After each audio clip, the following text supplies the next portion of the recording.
ಗಂಡಸರನ್ನೇ ಗುರಿಯಾಗಿಸ್ಕೊಂಡು ಹೆಣ್ಣು ಮಕ್ಕಳ ಎದುರುಗಡೆಗೆ ಮಕ್ಕಳ ಎದುರುಗಡೆಗೆ ಈ ರೀತಿ ಕೊಲ್ತಾರೆ, ಬಿಂದಾಸ ಕೊಲ್ತಾರೆ ಅಂತಂದ್ರೆ ಏನರ್ಥ? ಎಲ್ಲಿದ್ದೀವಿ ನಾವು? ಎಲ್ಲಿಗೆ ಹೋಗಿದ್ರು ನಮ್ಮವರು? ಯಾವ ದೇಶಕ್ಕೆ ಹೋಗಿದ್ರು? ಬಿಡಪ್ಪ, ಯಾವುದೋ ದೇಶದಲ್ಲಿ ಏನೋ ಸ್ಫೋಟ ಆಗಿಬಿಡ್ತು. ನಮ್ಮ ದೇಶ, ನಮ್ಮ ನೆಲ. ಏನವ್ರ ತಪ್ಪು? ದುಡ್ಡು ಕೊಟ್ಟಿದ್ರು, ಕಾಸು ಕೊಟ್ಟಿದ್ರು, ಸಂತೋಷ ಅನುಭವಿಸಕ್ಕೆ ಹೋಗಿದ್ರು. ತಪ್ಪೇನಾಗಿತ್ತು? ಹಿಂದೂ ಅನ್ನುವಂಥದ್ದು ಇದೆಯಲ್ಲ, ಅದೇ ತಪ್ಪಾಗಿತ್ತು. ದೊಡ್ಡ ತಪ್ಪಾಗಿದ್ದೇನಪ್ಪ ಅಂದ್ರೆ ನಾನೊಬ್ಬ ಹಿಂದೂ ಅಂತ ಹೇಳ್ಕೊಂಡಿದ್ದು. ಏನಿದ್ರ ಅರ್ಥ ಹಾಗಾದ್ರೆ? ಅಂದ್ರೆ ಒಬ್ಬ ಹಿಂದೂ ಆಗಿ ನೀವು ಕಾಶ್ಮೀರಕ್ಕೆ ಹೋಗಬಾರ್ದು, ಹಾಗಾದ್ರೆ ನಿಮ್ಮ ದೇಶದ ನೆಲದಲ್ಲಿ ಓಡಾಡಬಾರ್ದು, ಹಾಗಾದ್ರೆ ಓಡಾಡುವಂಥದ್ದು ಪಾಪ, ಓಡಾಡುವಂಥದ್ದು ತಪ್ಪು, ಸಾವಿನ ಶಿಕ್ಷೆ. ಏನಿದು ದುರಂತ? ಆ ತಾಯಿ ಗೋಗರ್ದು ಹೇಳ್ತಾಳೆ, ನನ್ನ ಗಂಡನ ಕೊಂದುಬಿಟ್ಟು ನೀನು ನನ್ನನ್ನೂ ಕೊಲ್ಲು, ನನ್ನ ಮಗನ್ನೂ ಕೊಲ್ಲು ಅಂತ. ಇದನ್ನು ಹೋಗಿ ಮೋದಿಗೆ ಹೇಳು ಅಂತ ನಾನು. 2025-26 ಅಡ್ಮಿಷನ್ಸ್ ಓಪನ್ ಆಗಿದೆ. ನಿಮ್ಮ ಸೀಟ್ಗಳನ್ನು ಈಗಲೇ ರಿಸರ್ವ್ ಮಾಡಲು ಕರೆ ಮಾಡಿ 9900072632 ಅಥವಾ visit Saptagiri NPS university Bengaluru. ನಮ್ಮ ನೆಲದಲ್ಲಿ ನಿಂತು ಈ ರೀತಿ ಮಾತು ಯಾಕೆ ಹೇಳಿ? ನಮ್ಮ ದೌರ್ಬಲ್ಯ ಇದೆಲ್ಲ, ನಮ್ಮ ದೌರ್ಬಲ್ಯ. ಶಾಂತಿ ಮಂತ್ರವನ್ನು ನಾವು ಭಜಿಸ್ತೀವಲ್ಲ, ನಾವು ಯಾವಾಗಲೂ ಪಠಿಸ್ತೀವಲ್ಲ, ಅದು ಅದರ ರಿಸಲ್ಟ್ ಇದು. ಬನ್ನಿ, ಆ ತಾಯಿ ಮಾತಾಡಿದ್ದಾರೆ ನೋಡಿ. ಪುತ್ರ ಶೋಕಂ ನಿರಂತರಂ ಅಂತ ಮಗನ ಕಳ್ಕೊಂಡಾಗ ನಾವು ಹೇಳ್ತೀವಿ, ಮಕ್ಕಳು ಕಳ್ಕೊಂಡಾಗ ಹೇಳ್ತೀವಿ. ಪತಿ ಶೋಕಂ ಕೂಡ ನಿರಂತರನೇ. ಜೀವನ ಪರ್ಯಂತ ಹೆಂಗೆ ಎದುರಿಸಬೇಕು ಅವರೀಗ? ಇಡೀ ಕುಟುಂಬ ಕತ್ತಲಾಗಿದೆ. ಮಂಜುನಾಥ್ ಅವರ ಪತ್ನಿ ಮಾತಾಡಿದ್ದಾರೆ ನಮ್ಮ ಪ್ರತಿನಿಧಿ ಜೊತೆಗೆ, ಬನ್ನಿ ನೋಡ. ಅಲ್ಲಿ ಏನಾಗುತ್ತೆ ಪಹಲ್ಗಾಮ್ ಹೋದ್ಮೇಲೆ ಆ ಸೌಂದರ್ಯ ಎಲ್ಲ ನೋಡ್ತಾ ಇರ್ತೀರಾ, ಸಿಚುವೇಶನ್ ಹೇಗಿತ್ತು ಅಂತ? ಏಕಾಏಕಿ ಭಯೋತ್ಪಾದನೆ ದಾಳಿ ಆಗುತ್ತೆ ಹೇಗಂತ? ಹೌದು, ಆ್ಯಕ್ಚುಲಿ ನಾವು ಮೋಸ್ಟ್ಲಿ ಆ ಪಾಯಿಂಟ್ ಹತ್ರ ಬೇಸರನಲ್ಲಿ ಎಲ್ಲ ಅಟ್ಯಾಕ್ ಆಯಿತು ಅಲ್ಲಿಗೆ. ಅದು 3rd ಪಾಯಿಂಟ್. ಅದು ಆ್ಯಕ್ಚುಲಿ 7-8 ಪಾಯಿಂಟ್ ಏನೋ ಇದೆ ತೋರಿಸ್ತಾರೆ. ಅದು 3rd ಪಾಯಿಂಟ್. ಅದನ್ನು ಮಿನಿ ಸ್ವಿಟ್ಜರ್ಲ್ಯಾಂಡ್ ಅಂತಲೂ ಕರೀತಾರೆ. ಅದು ನಿಜವಾಗ್ಲೂ ಅಷ್ಟು ಚೆನ್ನಾಗಿದೆ ಆ ಜಾಗ. ಅಲ್ಲಿ ಹೋಗಿ ಒಂದು ಕುದುರೆ ಇಳಿದು ಒಂದು 5 ನಿಮಿಷ. 2025-26 ಅಡ್ಮಿಷನ್ಸ್ ಓಪನ್ ಆಗಿದೆ. ನಿಮ್ಮ ಸೀಟ್ಗಳನ್ನು ಈಗಲೇ ರಿಸರ್ವ್ ಮಾಡಲು ಕರೆ ಮಾಡಿ 9900072632 ಅಥವಾ visit Saptagiri NPS university Bengaluru. ನಿಮಿಷ ಆಗಿತ್ತಷ್ಟೇ. ನನ್ನ ಮಗಂಗೆ ಆ್ಯಕ್ಚುಲಿ ಅವತ್ತು ಸ್ವಲ್ಪ ಫುಡ್ಡು ಇದಾಗಿ ಅವನು ಏನು ಹೆಲ್ತ್ ಅಪ್ಸೆಟ್ ಆಗಿ ಅವನೇನು ತಿಂದಿರಲಿಲ್ಲ ಬೆಳಗಿಂದ. ಅವನು ಒಂದು ಕಡೆ ಕೂತಿದ್ದ, ಅಲ್ಲೇ ಗ್ರೌಂಡಲ್ಲೇ ಒಂದು ಕಡೆ ಕೂತಿದ್ದ.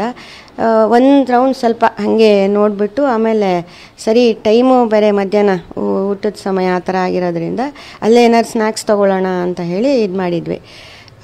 ಅಷ್ಟೊತ್ತಿಗೆ ಒಂದು ರೌಂಡು ಈ ಥರ ಗುಂಡಿಂದು ಸೌಂಡು ಕೇಳಿಸ್ತು. ಗುಂಡಿನಂದರೆ ಅದು ನಮಗೆಲ್ಲ ಗುಂಡಿನ ಸೌಂಡ್ ಅಂತ ಗೊತ್ತಿರುತ್ತೆ. ನಾವು ಪಟಾಕಿ ಇದು ಮಾಡ್ತಿರ್ಬೇಕು ಅಂತ ಫಸ್ಟ್ ಅಂದ್ಕೊಂಡ್ವಿ. ಆ ಸೌಂಡ್ ಇಗ್ನೋರ್ ಮಾಡಿದ್ವಿ ನಾವು. ಅಥವಾ ಆರ್ಮಿ ಅವ್ರದ್ದು ಏನೋ ಫೈಟಿಂಗ್ ಅಂದರೆ ಅವ್ರದ್ದು ಟ್ರಯಲ್ ಇದೇನೋ ನಡೆಸ್ತಿರ್ಬೇಕು ಅಂತ ಹೇಳಿ ನಾವು ತಿಳಿದು ಇಗ್ನೋರ್ ಮಾಡಿದ್ವಿ. ಅದಾಗಿ ಮತ್ತೆ 2 ನಿಮಿಷಕ್ಕೆ ಮತ್ತೆ ಅದೇ ಥರನೇ ಗುಂಡಿಂದು ಸೌಂಡ್ ಕೇಳಿಸ್ತು. ಆಗಲೂ ಕೂಡ ಇದು ಆರ್ಮಿ ಏನೋ ಟೆಸ್ಟಿಂಗ್ ನಡೆಸ್ತಾ ಇದ್ದಾರೆ ಅಂತೇಳಿ ಆಗಲೂ ಇಗ್ನೋರೇ ಮಾಡಿದ್ವಿ. ಮತ್ತು ಆ ಟೈಮಿಗೆ ನಾವು ನಮ್ಮನೆಯವ್ರು, ನಾನು ಮತ್ತು ನಮ್ಮನೆಯವರು ಫುಡ್ 2025-26 ಅಡ್ಮಿಷನ್ಸ್ ಓಪನ್ ಆಗಿದೆ. ನಿಮ್ಮ ಸೀಟ್ಗಳನ್ನು ಈಗಲೇ ರಿಸರ್ವ್ ಮಾಡಲು ಕರೆ ಮಾಡಿ 9900072632 ಅಥವಾ visit Saptagiri NPS university Bengaluru. ಇದನ್ನು ಆರ್ಡ್ರ್ ಮಾಡೋಕ್ಕೆ ಏನು ತೊಗೊಳೋದು ಅಂತ ಇದು ಮಾಡೋಕ್ಕೆ ಹೋದ್ವಿ. ಅಷ್ಟೊತ್ತಿಗೆ ನಮ್ಮನೆಯವ್ರು ನಾನು ಫುಡ್ ಆರ್ಡ್ರ್ ಮಾಡ್ತೀನಿ, ನೀವು ಅವ್ನು ಕರ್ಕೊಂಬ ಇದು ಮಾಡೋಣ ಅಂತ ಹೇಳಿದರು.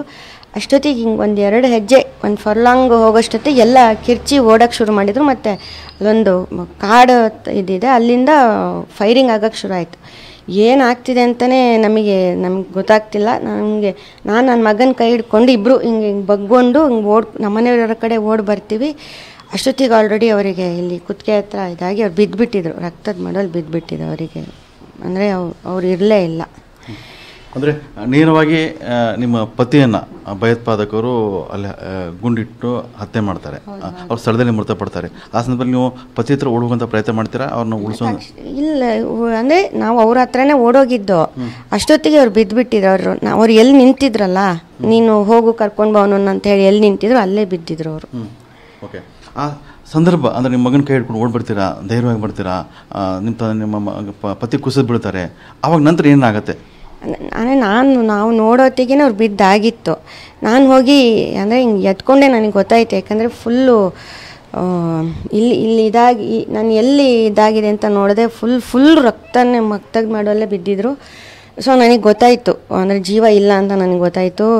ಅದೊಂಥರ ಅದು ನನಗೆ ಅದು ಏನು ನಡೀತಿದೆ ಅಂತಲೇ ಅರ್ಥ ಆಗ್ತಿಲ್ಲ. ಏನಿದು ಕನಸು, ಅದು ಫಿಲಮಲ್ಲಿ ಯಾವುದೋ ಒಂಥರ ಅದನ್ನು ನೋಡಿ ಏನಾದ್ರು ಕೆಟ್ಟ ಕನಸು ಥರನೋ ಅದು ಏನು ಅಂತ ತಿಳಿತಿಲ್ಲ.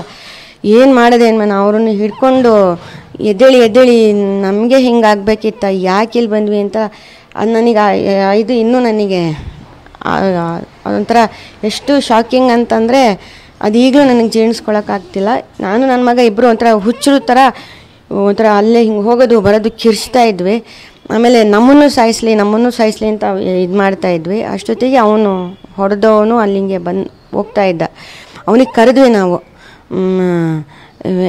ಮೇರೆ ಪತಿ ಕೋ ಮಾರನೋ ಹಮೆ ಬಿ ಮಾರ್ದೋ ಅಂತ ನಾನು ಹೇಳಿದೆ. ಅಷ್ಟೊತ್ತಿಗೆ ನನ್ನ ಮಗನೂ ಕೂಡ ಕುತ್ತೆ ಮೇರೆ ಪಾಪಕ್ಕೋ ಮಾರ ಏನೋ ಹಮೆ ಬಿ ಮಾರ್ದೋ ಅಂತ ಹೇಳ್ದ. ಅಷ್ಟೊತ್ತಿಗೆ ಅವನು ಹಿಂಗೆ ಹೋಗ್ತಿದ್ದವನು ನಿಂತು ನೈ ಮೋದಿಕೋ ಬೋಲೋ ಅಂತ ಹೇಳಿ ಅವನ ಪಾಡಿಗೆ ಅವ್ನು ಹೋಗಿ ಮತ್ತು ನನ್ನ ಕಣ್ಣೆದ್ರಿಗೇನೆ ಇನ್ನು ಇಬ್ಬರಿಗೆ ಡೈರೆಕ್ಟ್ ಶೂಟ್ ಮಾಡಿದ್ನ ನಾನು ನೋಡಿದೆ. ಕ್ಯಾಮ್ರಾಮನ್ ಶಶಿಕುಮಾರ್ ಜೊತೆ ಬಸವಗಣ್ವಿ, TV9 ಶಿವಮೊಗ್ಗ. ಈ ಪಲ್ಲವಿ ಮೇಡಮ್ ನೋಡಿದಾಗೆಲ್ಲ ನನಗನ್ಸುತ್ತೆ ಇವರು ಭಾರತೀಯ ನಾರಿಯ ಪ್ರತೀಕ. ಇವರು ಗಂಡನ ಕಳ್ಕೊಂಡಿದ್ದಾರೆ, ಆದರೆ ಧೈರ್ಯ ಕುಂದಿಲ್ಲ ನೋಡಿ. ಅವ್ರ ಉದ್ದೇಶ ಅದೇ ಇತ್ತು, ಈ ಹೆಣ್ಣುಮಕ್ಕಳು ಒದ್ದಾಡಬೇಕು, ಅವರ ಮನೆ ಕತ್ತಲಾಗಬೇಕು ಅನ್ನುವಂಥದ್ದು. ಆದರೆ ಈ ತಾಯಿ ಮೊದಲಿಂದ ನೋಡ್ತಾ ಇದ್ದೀವಿ ನಾವು, ಮೊದಲ ದಿವಸದಿಂದ ಆಕೆ ಕ್ಯಾಮ್ರಾ ಎದುರಿಸ್ತಿರುವಂಥ ರೀತಿ, ಆಕೆ ಮೆಸೇಜ್ ಕೊಡ್ತಿರುವಂಥ ರೀತಿ ಇದೆಯಲ್ಲ, ಅದು ದೇಶಕ್ಕೊಂದು ದೊಡ್ಡ ಸಂದೇಶವನ್ನು ಈಕೆ ರವಾನಿಸ್ತಾ ಇದ್ದಾರೆ. ಜೊತೆಗೆ ಏನಂದರೆ ಈ ಮಕ್ಕಳು ಫೋಬಿಯಾದಲ್ಲಿ ನರಳಬೇಕು, ಹೆಣ್ಣುಮಕ್ಕಳು ಕತ್ಲಲ್ಲಿರಬೇಕು, ಅದೇ ಅವರ ಮೂಲ ಉದ್ದೇಶ ಆಗಿತ್ತು. ಆದರೆ ಅದೆಲ್ಲವೂ ಕೂಡ ಬುಡಮೇಲಾಗ್ತಾ ಇದೆ. ಯಾಕಂದರೆ ಈಕೆ ಎದುರಿಸ್ತಿರುವಂಥ ರೀತಿ ಇದೆಯಲ್ಲ, ಹ್ಯಾಟ್ಸ್ ಆಫ್. ಇಡೀ ದೇಶ, ಇಡೀ ಸಮಾಜ ಇಂಥವ್ರ ಜೊತೆಗಿದೆ.